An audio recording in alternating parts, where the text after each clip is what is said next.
Bonjour à tous, je vous emmène aujourd'hui à la mine du Cigny et sur une nouvelle scène que nous vous présentons cette année. Donc là, comme vous pouvez le voir, il me manque le phare en fait sur l'engin. Nous aimerions faire clignoter cette lampe et on aimerait que la lampe frontale de ce personnage soit allumée en permanence, sans batterie. J'ai une idée. Donc on va commencer par la lampe. Je vais retirer l'ampoule incandescente. Je vais la remplacer par une ampoule LED 12 volts. Je la clip sur un JST. Coup de bol, c'est la même longueur. Je vais donc faire un support pour qu'on puisse la clipser comme l'ampoule d'origine dans le phare. Je modélise ça vite fait sur SolidWorks, en quelques minutes. Et je l'imprime en NASA. J'insère le JST, c'est très ajusté. Et l'ampoule LED. Et voilà, en quelques minutes, on a déjà une ampoule semblable, mais en LED. Ça s'ajuste parfaitement dans l'emplacement d'origine. Si on a un problème, on pourra remplacer facilement l'ampoule.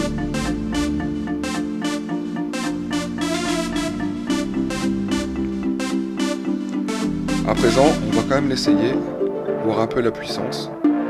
Donc je branche ça à mon alimentation stabilisée.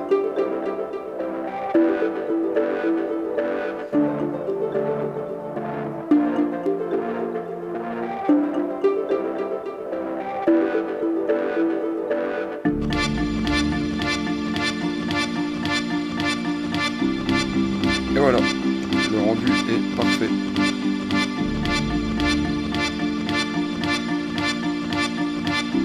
Maintenant, je vais devoir alimenter cela en 24 volts. Donc je vais utiliser des régulateurs pour abaisser la tension, pour passer de 24 volts justement à 12 volts.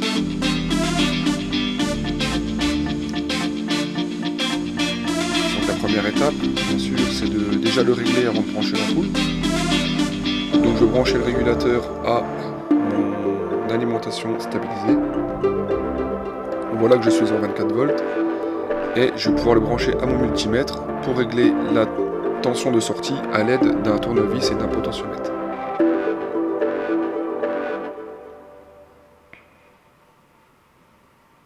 Et voilà, tout fonctionne parfaitement.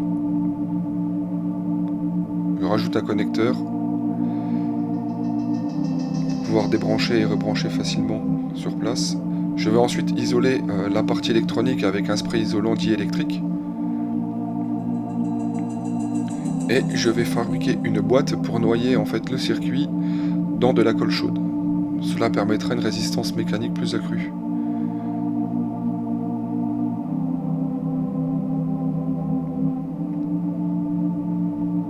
Toujours encore en NASA.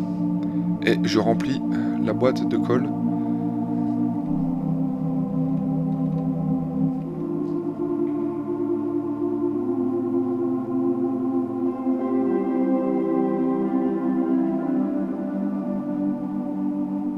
Une fois refroidi, j'ai un bloc bien étanche, bien rigide.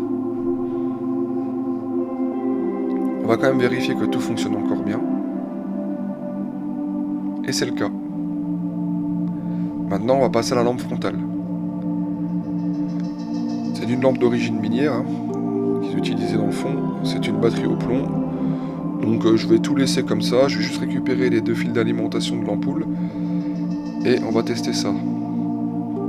3,7 volts, tout fonctionne parfaitement. On va maintenant souder un régulateur. J'utilise un autre modèle parce que le premier modèle est limité à 5 volts minimum. Encore un coup de vernis pour éviter les problèmes d'humidité. Et je referme tel quel.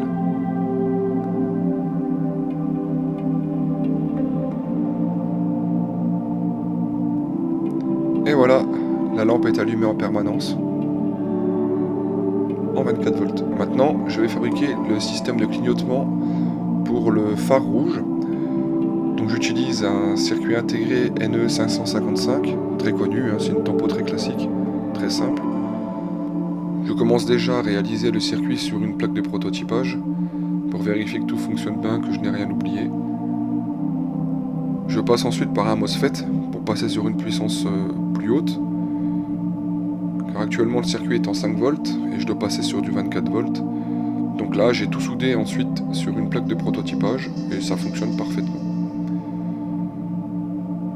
Il est temps maintenant de raccorder notre éclairage sur place.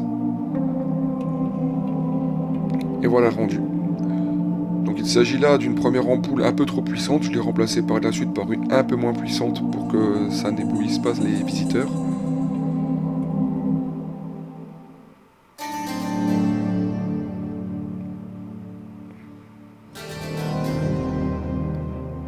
Raccordement de la lampe frontale et tout est parfait. Et voilà la scène.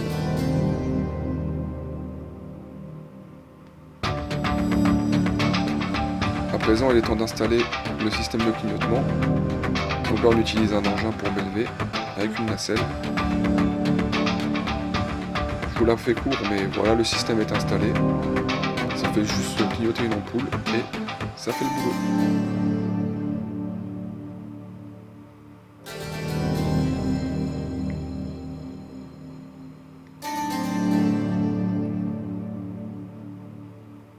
Et voilà, nous sommes prêts à vous accueillir avec un nouvel éclairage.